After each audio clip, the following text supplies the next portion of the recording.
Hey everyone, welcome in to another daily editorial here on the KE Report. I'm talking energy metals as I am getting an update from District Metals, traded on the TSX Venture Exchange under the symbol DMX, on the OTCQB under the symbol DMXCF, and on the Frankfurt Exchange under the symbol DFPP. Chatting with the President and CEO, Garrett Ainsworth. Now, Garrett, a few news releases for us to get to, one being the closing of a bought deal private placement for $4.5 million that was upsized, as well as a joint technical committee being formed between District Metals and Boliden for the exploration at the Tomtebo and Stollberg projects in Sweden. Garrett, let's start off with the financing. The company closed $4.5 million on February 1st. I heard that there were some well-known investors that participated in this financing. Who can you share with us that we would know that is now a shareholder of District Metals? Yeah, great to be on with you, Corey. Yeah, it was supposed to be a small financing that was to start off to give a good position to TSX.V, which is a large U.S.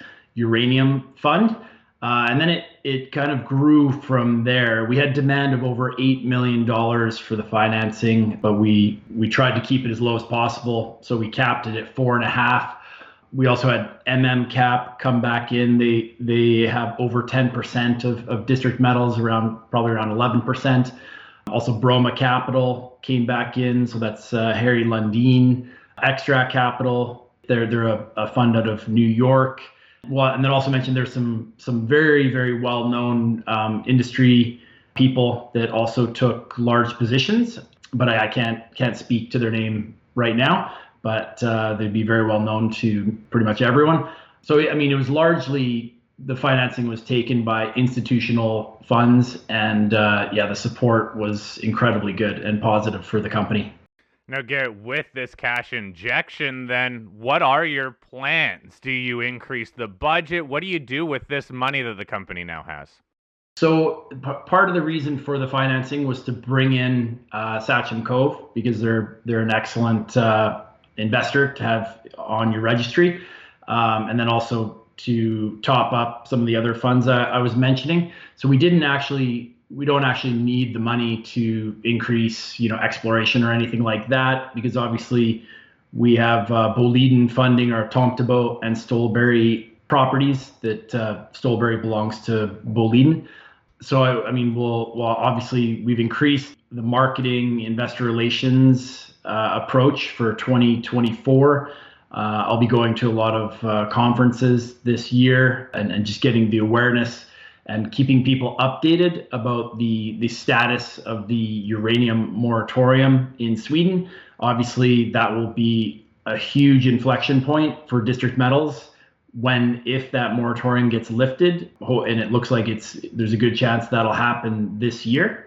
But making sure everyone knows that it's coming and the timing about it will be very important. But so when that moratorium gets lifted, it'll also, now that we've got about $6 million in cash, we can hit the ground running. So as soon as we have line of sight on the moratorium getting lifted, we can I can start executing on contracts to do airborne radiometric magnetic surveys, start booking drill contractors.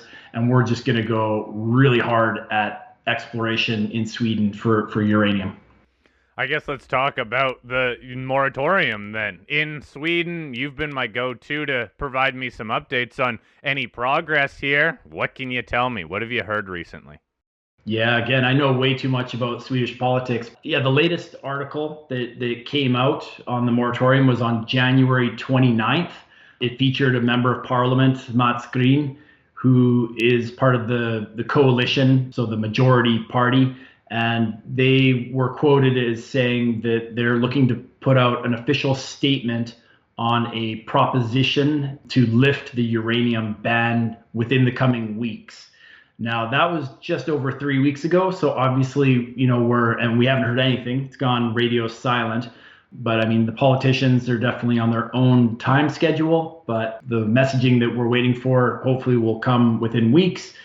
There's no guarantees that it will, But it seems to be very consistent where the government puts out these media pushes where they're telling everyone that they want to lift the moratorium and getting the public ready, and then they go radio silent for a period of time. And so we're in that radio silent period, and all it's going to take is one official statement from the Swedish government, and things could get very exciting. One of the public affairs company consultants that we talked to gave guidance that, optimistically, it could happen officially as early as late spring of this year, or it could be, late autumn. Not a lot happens in July and August in Sweden. Most Swedes take pretty long holidays. So as you said, you're going to be ready to go when or if this moratorium is lifted. Do you need any permits? Do you need anything else to fall into place before, let's say, you get on the ground after the moratorium is lifted?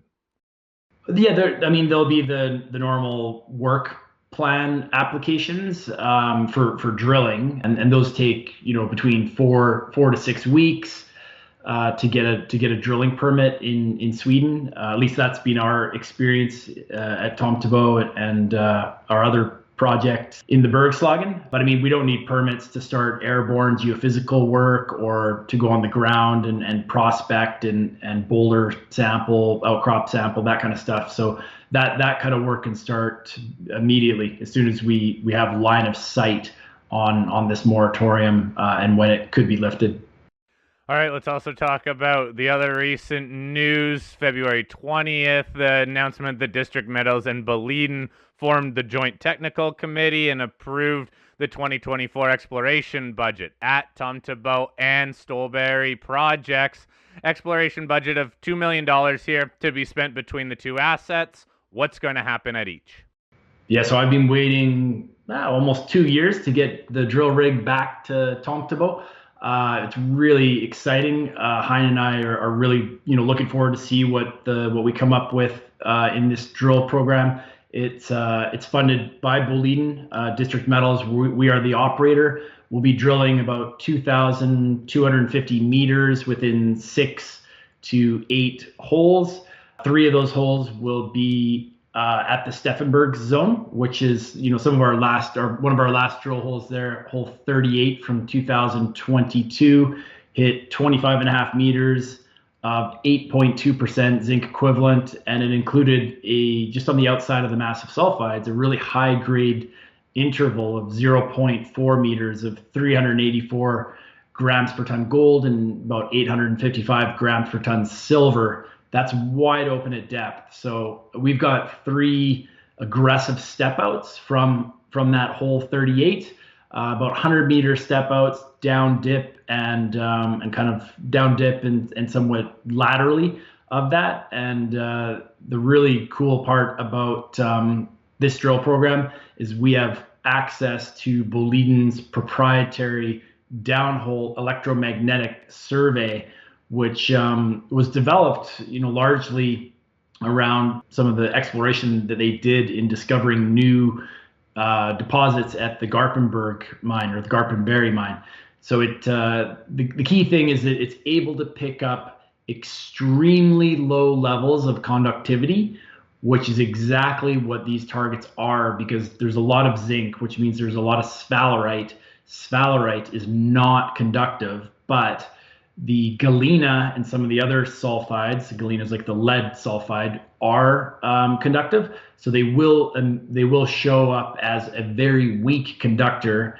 And this system that Boliden has perfected is very good at picking up these weak conductors. So drilling underneath Steffenbergs, they hopefully will be able to see some very weak conductors that will pick up good drill targets going forward, along with hitting. Hopefully we can hit some significant mineralization in those holes as well.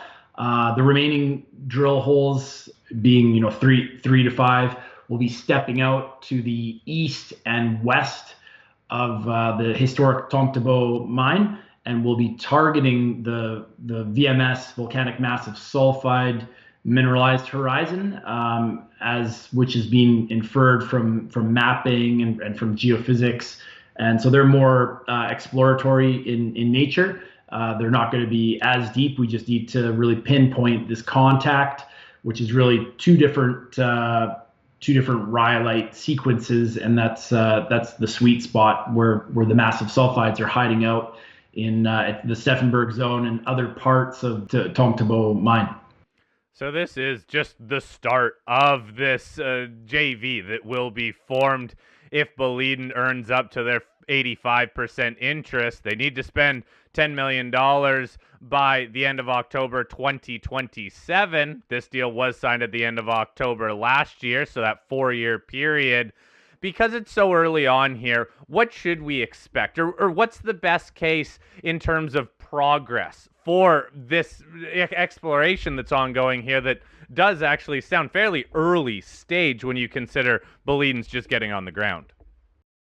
Yes, and I mean, one of the great things about being partnered with Boliden is not only do they bring a heap of technical expertise, they're very patient, and they know that, making these discoveries, it's not an overnight success. There's a lot of misses involved. You got to take a lot of risks, a lot of big step outs, and they have the right people to support us and the right technology, and obviously being funded in a base metal market that's not being super friendly over the last few years is very, very helpful. So we're able to take bigger risks with Boliden on the exploration side, given that they're doing the funding. And I should also mention, the combination of Boliden's technical team with District's technical team is one of the best I've ever come across for any commodity. I mean, we've got Heinrat and Rodney Allen on the District side, who used to work for Boliden. Those two gentlemen, they know these rocks inside out. They've seen a lot of different deposits and mines in the Bergslagen and elsewhere in Sweden. So it really is a dream team. And even we've hired 2 geologists to assist with the drilling at Tomtebo, and they are both PhD geologists. And so I mean, that really speaks to where the market is at right now. Where we're able to get 2 very, very smart PhD geologists to work on our Tomtebo project. So everything's set up for success here, and now we hopefully there's a component of good luck, and we'll execute very well here, because we've brought on a new drill contractor called Norse Drilling, and they're kind of new to the scene in Scandinavia, but they've brought together a really good group of drillers, and that's a very important component of any successful project or drill program, is a drill contractor that can execute on time and on budget. All right. Well, Garrett, I think that takes us through everything. I'll post a link to the District Metals website. If any of you have any follow-up questions, please email those to me. I'll get Garrett to address those and follow up as some more news comes out. Garrett, thank you very much for your time today. Thank you, Corey. Have a great one.